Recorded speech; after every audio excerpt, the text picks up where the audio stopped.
Hejsa og velkommen til min kanal. Mit navn er Jeanette, og i dag har jeg gæster. Jeg har Elisabeth, min veninde siden 98. Ja. Det er mange år. Og Eleanor, hendes dejlige datter, som jeg faktisk næsten er gudmor til. Det leger vi i hvert fald. Jeg stod op ved døbefonden, da hun blev døbt. Du er fader til hende. Jeg er fader til hende, ja. Hvad vi skal i dag? Vi skal spise slik. Den her gang er det ikke fra Japan. Det er fra Mexico. Det er den, der hedder Mexicrate. Postbudet har stillet den i solen, så den har været lidt smeltet. Så hvis det ser mærkeligt ud, så er det altså ikke deres skyld, så er det postmandens skyld. Så har jeg fået sådan en fin klistermærke med her. Hvor der står Mexicrate på, ja. Skal du have det? Ja. Nogle af tingene er der mange af, og nogle er der kun en af, og så tænker jeg, så må vi jo sådan lige lede og fordele lidt. Der er ikke nogen brochurer med det her, så jeg aner ikke, hvad det er, vi spiser. Det bliver meget spændende. Ja, det bliver rigtig spændende. Til gengæld, så tror jeg nok, det står på engelsk det meste af det. Men vi kan jo starte med dem her. De hedder Mr. Wafer. Det ser sådan ud. Så jeg tror, den virker knap så smeltet. Jeg tror, hvis det er... Når der var en her. Den er ikke så smeltet. Tag den. Så prøver vi at starte med det. One size vanilla Okay. filled wafer covered with chocolate flavor. Det lyder ikke så farligt. Nej, det var med det der one size. One size fits all. Ja. De ser sådan ud. Altså det vil sige, at jeg tror nok, de andre ser pænere, måske. Eller hvad? Nogle ser så Nå, ja, det ser nok meget rigtigt ud. Jamen, så lad os smage. Skål.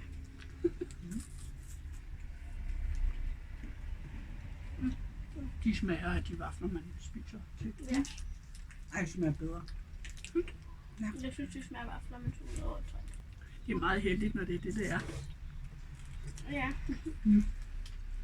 Nå, skal vi have en slikpind?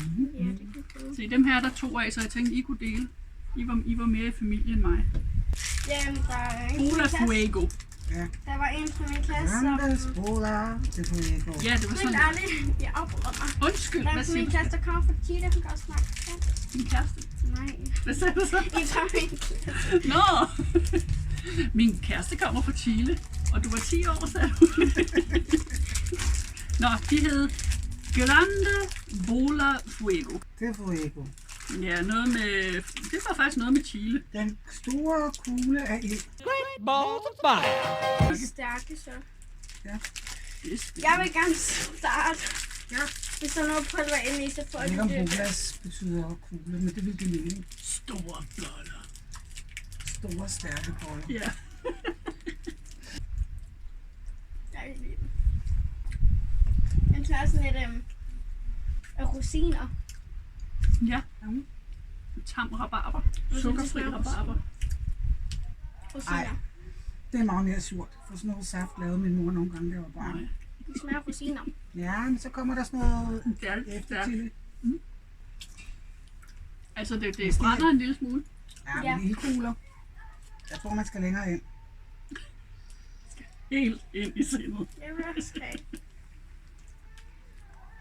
Du skal ikke vide, at du skal sådan sutte ordentligt på den, og så kan du pludselig mærke, at det bliver stærkt. Men sådan lidt bagerst på tungen ned i halsen. Det har jeg også gjort. Hvor Den Der er en smager af udskudsregel. rosiner. Den smager ikke dårligt. Nej, men den smager af rosiner. Den smager lidt af noget meget koncentreret jordbærsaft Eller rosiner. med chili og lidt Og lidt rosiner rosiner. her. Men det er ikke sådan, jeg tænker, ej, de der slikpinde, vi fik fra det der Mexicrate, dem skal vi bare have fat i igen. Nej. Jeg vil gerne suge den færdig senere. Som man siger. Nå, skal vi se, hvad det her er for noget? Vi har sådan nogle, er det sådan noget pulver noget, tror jeg? Eller et eller andet. Det er sådan nogle små flasker. Jeg har med til. De ser sådan ud. Det var ikke flere. Calculate. Sabor og Sandra. Jeg tror, det ligner jordbær. Nej, vandmelon. Det Det er er vandmelon. vandmelon, ja. Caramelo. Det må være noget med karamel. Ja. Jeg har fået briller i øvrigt, og jeg synes, jeg så fint, men nu har jeg så fået briller, og så har jeg fundet ud af, at jeg har set af helvede til. Jeg kan pludselig se Det er en en slikpind. endnu en slikpind. Med blåbær. Nå, så skal man slikke på den, og så dyppe den ned i pulveret. Ja. Nej, det er sjovt. Det må vi prøve. Hvordan åbnede du den? Tog du det her af? Du tog bare det der i toppen af. Og det smager mærkeligt. Det smager sådan sæbe. Af sæbe. Ja, Sæbeslik. af sæbe. Og så Lige, tog det du den smager af, ligesom- du den af.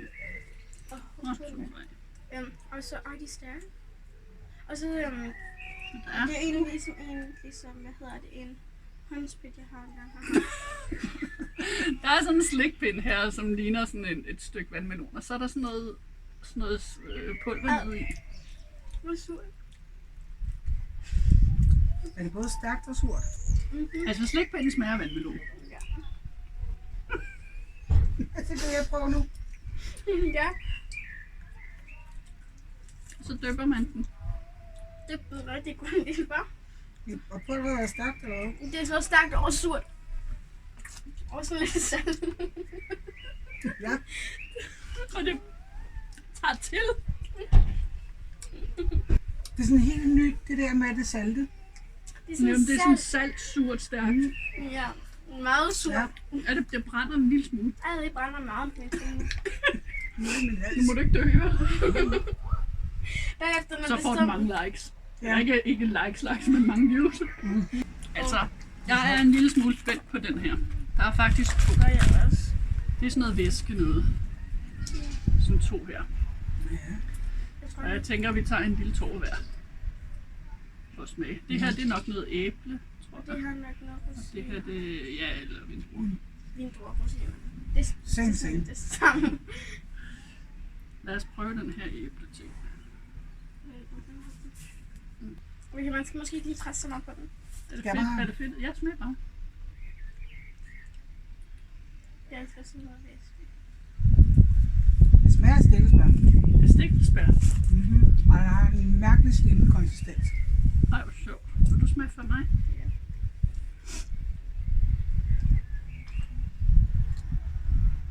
Ja. Lidt stikkelsbær, ikke også? Ja. Og mærkeligt slimet konsistens. Det minder mig lidt om de der aloe vera drik, jeg har. Der er også noget... Det er sådan noget... Man kan se, det er sådan noget gelé-agtigt. Ja. Jeg kan se det her. Så prøv at åbne den. Jeg elsker de der aloe vera drik fra nogle sådan en firma, der hedder Nobe. Der er nemlig sådan nogle aloe vera klumper i. Og det her, det minder lidt om det. Jeg drikker bare resten, så. Ja, jeg skal nemlig prøve igen. Du skal bare have den. Man skal suge, tror jeg. Det får man mest ud af.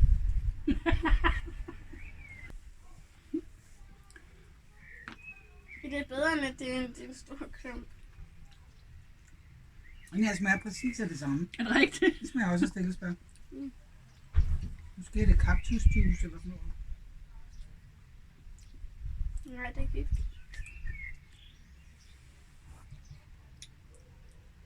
Den smager very good. Jeg kan godt lide den her. Men jeg synes, jeg kan godt lide dem begge to. Ja, det kan jeg synes også, den er meget Den er meget sød. anderledes. Kan man se det? Ja. Ja. Vi har sådan nogle mærkelige nogen her. Det ser sådan her ud. Og det er sådan noget karamelagtigt noget. Jeg tror, det er to forskellige, for den ene ser lysere ud end den anden, ikke? Jo, det gør den. Er det blødt? Ja, jeg tror, det er sådan noget toffee. karamel. Ja, sådan noget karamelagtigt. Nej. Jeg er bange for, at det ikke smager særlig godt. Prøv at dufte til det først. Underligt. Det dufter af, hvad hedder det, fine. Ja, fine start. Ja. Ja, det er det da sikkert også. Det er sådan noget tøjet. Det dufter af tøjet frugt. Faktisk. Ja. Det er salt. Ja, det dufter også af salt, og det smager af salt. Det smager sådan lidt saltagtigt. Det smager ikke af fine start. Det smager ikke af fint stær. Nej, men det smager af sæbe. Og det Jeg er er den, det så er den nødt lyse til at ende, sige, du for jeg har har. altså smagt Den lyse ende, du har åbnet. Kan du ikke smage det? Det er lidt surt. Ikke den lyse ende. Og jeg kan godt lide Hvilken det. ende har du Det er helt åbnet? vildt mærkeligt, og jeg kan godt lide det. Og jeg kan ikke lide det. Men nu skal jeg prøve den her igen. Mm. Ja.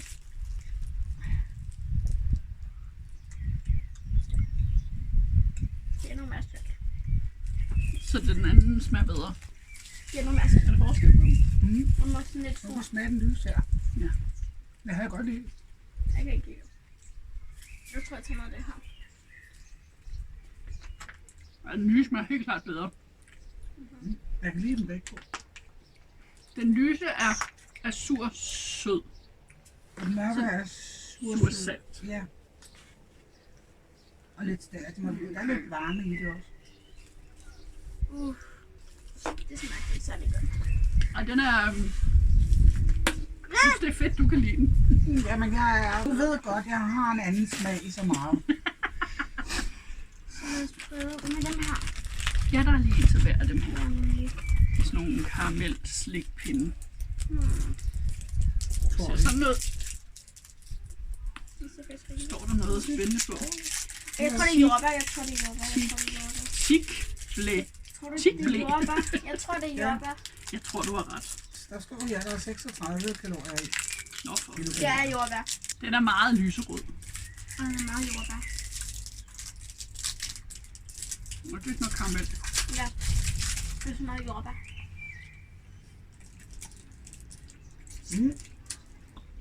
Man bliver med at tykke i det. Ja, Det er sådan et tyggegummi. Nej, det er ikke tyggegummi. nej. Det er lidt ligesom de For jeg har der, lige slugt det. Nu så kan det ikke være tyggegummi. det er lidt ligesom de der Mau. Ja. Det der med smag, de der små karameller. Men totalt kunstigt også. Ja. Enormt meget. Som slik i 70'erne. Der står Mexi Free. Er det sådan et flashback lige nu? Så har vi også en af hver af de her pulparindo. Jeg tror på, hvordan den ligger. Jeg tror måske, at der er, hvad hedder det, peanuts i. Og det er noget med real fruit. With real fruit. Jeg kan også smage. Ekstra hot. Så er det, ja. Det kan jeg godt se, den er meget, meget... Det er tamarind. Okay, jeg smager først. Hvad tager man rent? Jamen, det er sådan noget meget, meget surt noget.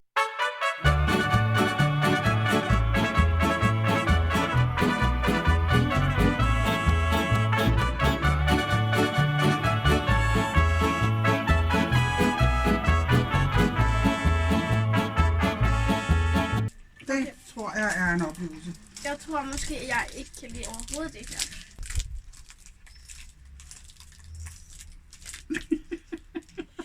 Det er stærkt, og det er surt, Og og du det savler.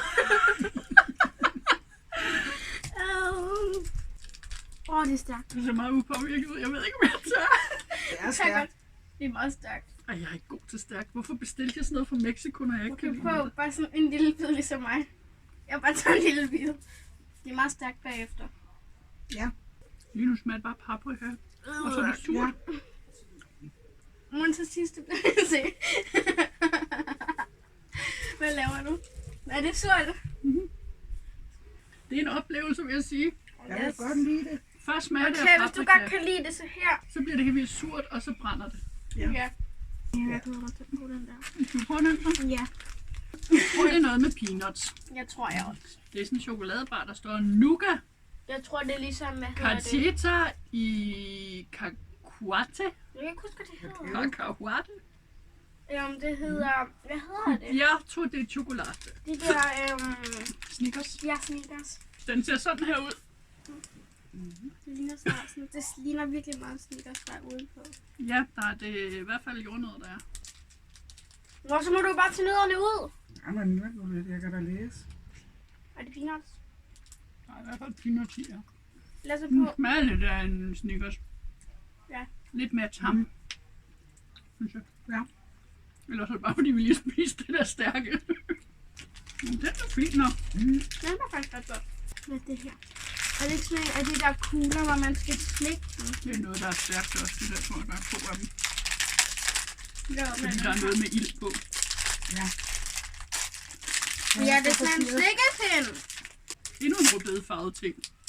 4 chili-lag og en tyggegummi i Send midten. den. En slikpind med chili powder og chewing gum sensor, ja. Ja. Ja, tyggegummiet kommer virkelig Den er til. sur. Chokolade. Den er sur. Den er sur. Ja, den er sur. Den er ikke stærk. Der er 4 lag chili på, står der. Det føles overhovedet ikke, som det er stærkt. Nå, det tør jeg godt. Det kommer nok. Det er godt, jeg har mundskænk. Hvad? En mundskænk, det er sådan en, man har ved hoffet, eller det hedder man i hvert fald i gamle dage, som smagte på maden, før hoffet gjorde. Fordi hvis det var forgiftet eller noget, så var det ham, der døde, og ikke hoffet. Ja, han er kongen i hvert fald. Ja. Det er surt. Hvor hedder Kurt? Og hvad sidst hendes spur, der har regnvejr og chokolade i Tusinsvær. Ja, jeg er faktisk lidt skør, undskyld. Jeg hørte kun det der med at komme sidst i en spurt, og så et eller andet med en hat og noget chokolade. Og har papir i regnvejr og chokolade i Tusinsvær. Ah, Jeg gik i parallelklasse med en, der rent faktisk hed Kurt. det er de mors med. I 8. klasse havde han stadigvæk sådan noget pagehår ned over ørerne, fordi at han havde sarte ører, så hans mor troede, det var smart. Og han lignede prins Valiant. Lige nu er den bare sådan sød aktiv. Men på et tidspunkt bliver den sur. Jeg kan godt lide det. Er der kommet ind til noget chili? Nej.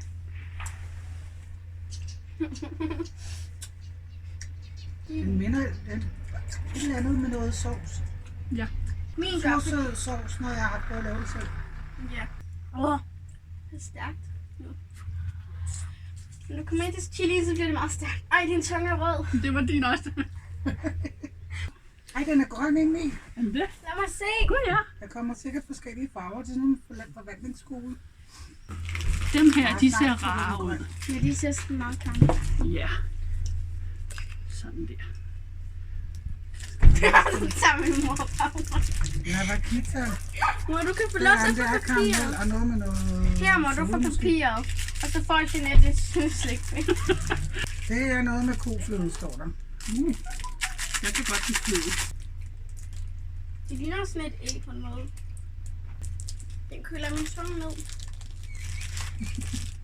Det kan være, der er en speciel rækkefølge, når man spiser mexicansk slik. Ja, se, så skulle der jo have været sådan en brochure. Der er kun det der, og der står ikke noget. Det er ligesom mormors karamelsovs. Ja, nemlig. Den er lidt tam, ikke? Jo. Altså, den smager lidt af... Men det er fordi, vi kommer efter det. Det kan godt være. Fordi hvis min mor, hun laver en karamelsovs, der smager sådan. Ja. Til nougatis. På et tidspunkt, når min mund er holdt op med at brænde, at jeg skal smage på igen. Lige nu, der har der været en stungun på min smagsløg, tror jeg. Den her, synes jeg, ser lidt spændende ud. Ja, den ligner sådan en, en Milky Way med jordbær. En kindermælkesnit. Nej, Milky Way. Jeg tror, Jamen, jeg... Og så er det med jordbær. Der er billeder af jordbær. Nå, ja, der er der også. Ja. Ah, det er sådan en skumting, ligesom flipper. Den bid. Wow. Det smager godt. Ja, det er dejligt. I ser, det er sådan noget skum derinde i. Man kan se. Jordbæren smager jo så meget. Jo, til sidst gør det. Men er det ligesom hvis en kæmpe Eskimo var et stykke slik? Nå. Er det ikke noget med, at man kan få de der flipper, at man kan få dem overtrukket med chokolade? Det ved jeg ikke. Jeg flipper. Det er sådan en skum delfin. Nå, man kan også bare gøre det selv.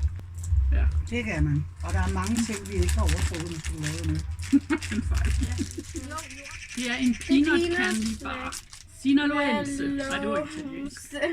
Ja, men spansk lyder bare mere... Jeg kan til at få den her af. Epitoria de cacahuate. Den ser sådan ud. Wow. Så jeg tror, det er karamel. Det er mig?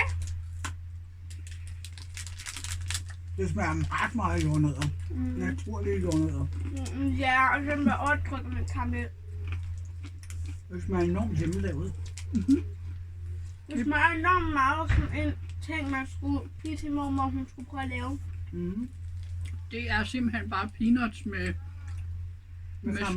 med smeltet sukker, og de skåret ud i firkanter. Det kan vi lave. Det kan vi selv lave. I kan godt se, at jeg gemmer den store til sidst. Jo. Så er der 2 slikpinde her. Olpa Brindo. Jeg kommer til at klare mig godt i Spanien. 2 slikpinde. Det her det er æble, og det her det er mango.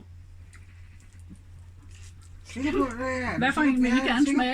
Sikker på, at det er æble. Hvad forstår du? Apple. Ej, det snyder, det står på engelsk, det er ikke sjovt. Nå, jeg så slet ikke, det stod på engelsk. Hvor er den grøn, mand. Det ligner sådan en pøller. Grønne pøller. Altså, hvis dine køller har den farve, så tror jeg, du skal til læge. Nej, det er bare, når hun lever sundt. Det er sådan militærgrøn. Ja. Ja, det er sådan en hjemmeværnsslægtpind. Ja. Den smager ikke rigtig af æble Mm. i starten. Den smager De godt. er brækfarvet. Ja. Den smager mango. Den skal du smage, hvis du bliver mango. Ja, jeg kan godt lide mango. Jeg elsker mango, det er min yndlingsfrugt. Lige efter... Og nogle Lige gange efter- nede i bazaren, nogle gange, når de rydder op, ikke? Mhm. Når man kan være heldig, når man kommer forbi. Så kan man få en hel kasse mango for 15 kroner, for eksempel. Det skete for mig. Så var der et par stykker af dem, der ikke var så gode, ikke? Du smage? Den er god, Og jeg mand. var... Ja, godt. Jeg synes, de smager godt begge to. Jeg kan bedst lide Men mango. jeg synes ikke, den smagte meget. Nej, det synes jeg. Jeg synes, de smager okay. Du må lige se det. Ja. Det ser ud som om, man tutter sig ind til nogle røde prikker. Så kan være, der kommer noget liv. Det er bare lige meget, hvad jeg siger i dag. Det lyder bare ikke helt sundt, det der, man sutter sig ind til nogle røde prikker. Okay. Den Det er den sidste. Det er den sidste. Jeg tror, det er sådan noget Paleta skuffidus-agtigt. payaso. Jeg tror, det er sådan noget skuffidus-agtigt. Det tror jeg, du har ret i. Det lød som en skurk i en Disney-film. Det er noget med chokolade på. Der er noget, jeg tror, det er øjnene, der er i chokolade. Det er Grupo Bimbo. Det er til en gruppe blondiner. Mhm. Det er klar. Ja. Det er sgu fint, det her!